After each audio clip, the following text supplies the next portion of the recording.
سلام مرګرو، وخت مو بخیر. ښه راغلاست د امازون دریم درس ته.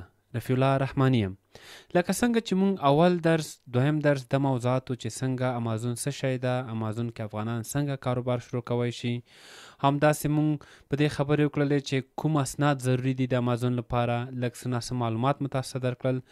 نن په دې درس کې به دا خبرې کوو چې کومې عامې غلطیانې دي یا کوم عام اشتباهات دي چې تاسو کله هغه وکړئ، ستاسو امازون اکاونټ کیدای شي بلاک شي، بیخي کیدای شي سسپینډ شي، یا امکان لري چې بیخي فروشات ونه کړئ. دا هغه مهم څیزونه دي چې تاسو باید مخکې له مخکې خبر اوسئ. نو تر پایه پورې پاتې شئ. دا موضوعات به ټول تاسو ته تشریح شي. نو کوی شئ دا ویډیوګانې خپلو ملګرو سره شیر کړئ، د افغان سټاټ اپ چینل سبسکرایب کړئ او دا ویډیو تر اخره پورې وګورئ. راځئ خپل درس شروع کړو. کامن میسټیکس، کوم چې عامې غلطیانې دي یا ډېر خلک غلطیانې کوي. اولینه غلطي چې دا اوور پرایسینګ، یعنی یو محصول باندې فایده زیاته وضع کوي. زیاتره خلک دغه سوچ دی چې بس ما یو محصول واخیستو، اکاونټ مو جوړ کړو، بس په دې اکاونټ کې زه غواړم ډایرکټ که مثال کې ما $1000 بند کړي دي، 2000 ترې وګټم. دا یو ډېره غټه اشتباه ده، دا یو ډېر غټه غلطي ده. نو اور پرایسینګ نه به تاسو کوشش وکړئ ځان وساتئ. مثال د خبرې که چیرې تاسو یو محصول اخیستی $15، صحیح شو، $15 تاسو فار ایگزامپل $1.5 د شپینګ اضافه کوئ، دغسې $1 د نورو مصارفو اضافه کړئ چې دا تاسو ته کېږي $6.5. تاسو کولی شئ په دې باندې $2 یا $2.5 ورباندې اضافه کوئ، زیات نه. داسې مه کوئ چې $10 یا $20 اضافه کوئ او دغه محصول چې تاسو تمامیږي په $1.5 او دا تاسو خرڅ کړئ په $25. ځکه که چیرې ته نیو سیلر یې، نوی فروشنده یې، نوی خرڅونکی یې، نو تاسو باید له دې غلطۍ نه جلوګیري وکړئ، دا غلطي تکرار نه کړئ، دا غلطي ونه کړئ. اوس خو خبر شو انشاءالله. نو اور پرایسینګ مه کوئ. او که چیرې مثال کې ځینې خلک دي یو قیمت جه کې بیا زر را ټیټې کړي، مثال کې په $6 خرڅوي، وکتل چې والا دا خو په $6 نه خرڅېږي، زر یې $15 ته راولي یا $10 ته راولي. هلته امازون هم بیا شکي کېږي چې دا ولې دې کس دا کار وکړلو، ولې دې حتما په دې محصول کې کومه غلطي وه، کوم اشتباه وه چې دې داسې کار وکړو. نو شروع نه کم وخورئ، په فارسي کې وایي کم بخو دایم بخو. کم شروع کې فایده واخلئ، هغه نه بعد بیا چې کله ښه اکاونټ مو هیلت ښه شو، پوه شئ چې امازون ما ته خپله رینکینګ مو ښه شو، ریویو زما ښه دي، خلکو ښه کومنټ ما ته راکړل، بیا کوی شئ چې فایده پکې زیاته واچوئ، زیاته فایده ایډ کړئ. بل لو کوالټي پکچر، زیاتره خلک څه شی کوي، لو کوالټي عکسونه اچوي. لکه څنګه موږ په دویمې ویډیو کې تاسو ته ویلې چې تاسو داسې عکسونه لیسټینګ کې واچوئ چې HD کوالټي، بلر نه وي، خراب نه وي. مثال کې داسې عکس نه وي چې هغه زوم کوي خرابېږي، پکسل یې خرابېږي. نو همیشه های کوالټي عکس اچوئ او همیشه په عکس کې یاد لرئ چې عکس بیکګراوند باید سپین اوسیږي، وایټ بیکګراوند اوسیږي. هغه نه بعد رانګ سپلایر، ګورئ امازون د هر سپلایر یا د هر ډسټریبیوټر انوایس نه مني، صحیح شو. زیاتره سپلایر داسې دي په غیر رسمي ډول د یو برانډ محصولات خرڅوي یا هغه رسمي نمایندګي د کوم محصول نه لري. نو دا هم ډېره غټه اشتباه ده.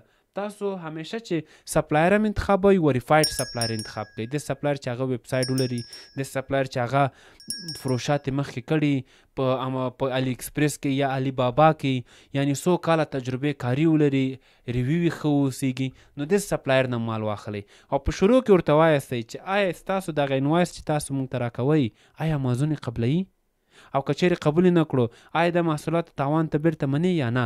او کوشش وکړئ د وریفاید پلیټفارم نه یې واخلئ. لکه مثال کې کوم سپلایر تاسو پیدا کړو په امریکې کې، د هغوی ویب سایټ وګورئ، د هغوی ادرس وګورئ، د هغوی ټلیفون نمبر وګورئ، هغوی نه د LLC طلب وکړئ چې آیا تاسو LLC هم لرئ که نه، جواز لرئ که نه چې هسې هوایي محصولات خرڅوئ.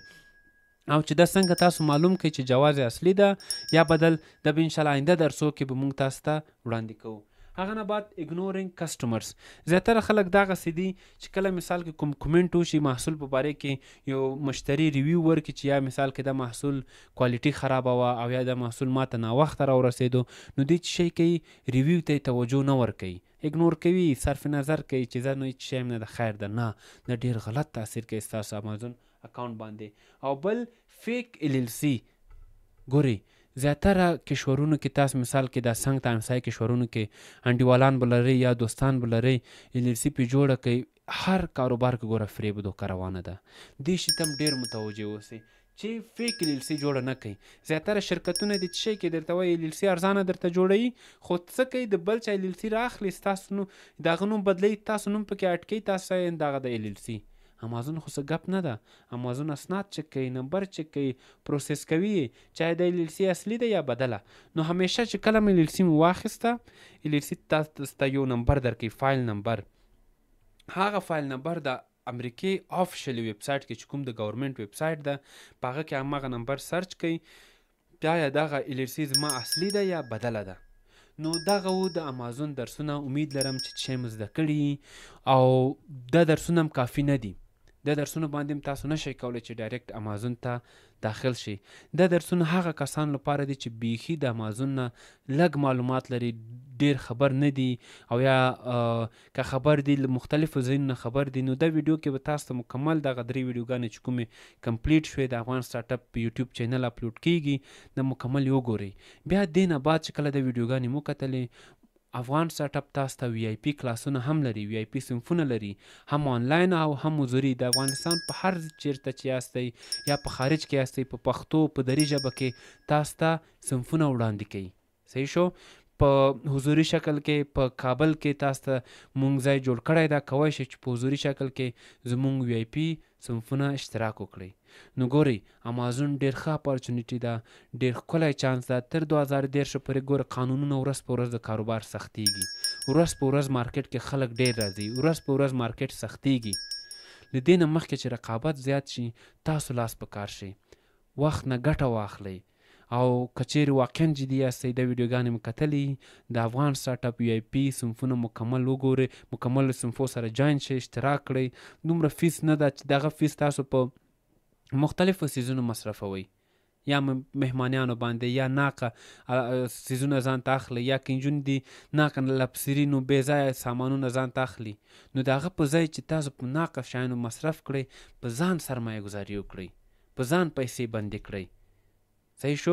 او چې شی وکړئ، خپله آینده بدله کړئ. د بهترین فرصت ده.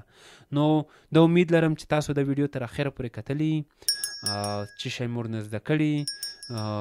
که چیرې د ویډیوګانې هم تاسو اخر پورې کتلی، کومنټ کې ولیکئ چې ستاسو ویډیو مونږ تر اخره پورې وکته، کمپلیټ یې ولیکئ. نو انشاءالله دغه ستاسو کومنټونه، ستاسو لایک، ستاسو سبسکرایب کول د ویډیو د افغان سټارټ اپ یوټیوب چینل مونږ ته لا انرژي راکوي. انشاءالله مونږ به لا پلانونه لرو چې مختلفو برخو کې ویډیوګانې اپلوډ کړو، درسونه ورکړو، چې تر څو هر افغان په هر چیرته یي وکولی شي زده یې کړي. او مونږ پلان د له خیره په دري ژبه کې هم دغه درسونه چې کوم مونږ ورکړل په دري ژبه کې هم ریکارډ شي او په افغان سټارټ اپ په آفیشل یوټیوب چینل باندې اپلوډ شي. مننه ستاسو ټولو سپورټ نه. الله مو کامیابه لره. تل دې وي افغانستان. ښه وخت.